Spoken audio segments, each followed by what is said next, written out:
How do we prepare this sacrifice? How can we be a pleasing sacrifice to God? Verse 2, do not be conformed to this world. So starting out, you need to realize something. Before we get to the do's, we have to look at the don'ts. It doesn't matter how many times I take a bath every day.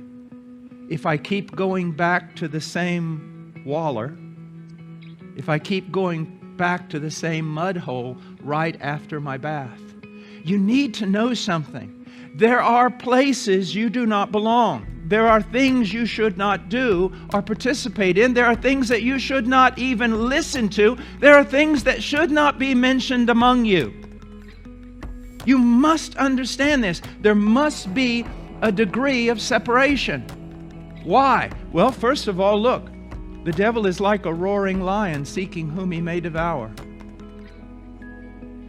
So I'm not afraid of the devil. You know nothing. You know nothing. You've never seen him. You know nothing. That mouth of his is a pit,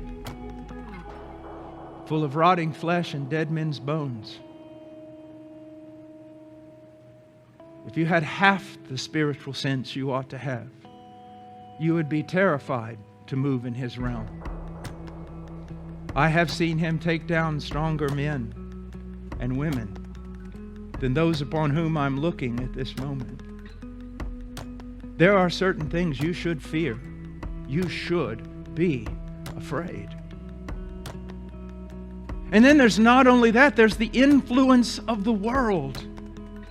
Paul says, even with regard to, and when he gets to 1 Corinthians chapter 15, and there's this denial of the idea of a resurrection, he throws in there something you don't expect. He said, bad company corrupts good morals.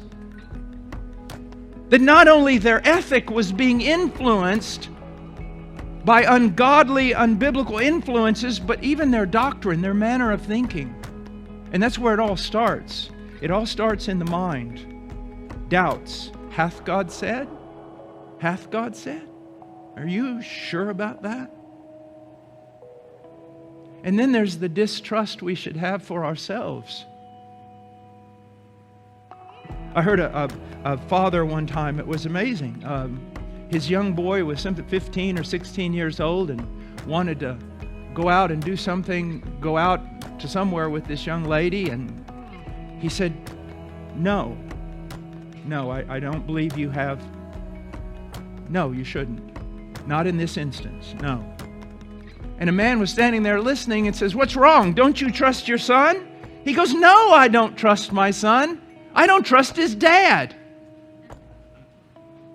You're all too trusting in yourself.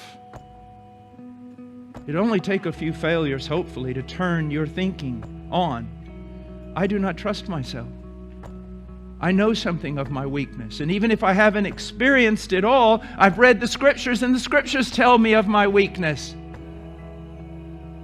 There are things I will not do, places I will not go, and people I will not be with. I must protect myself.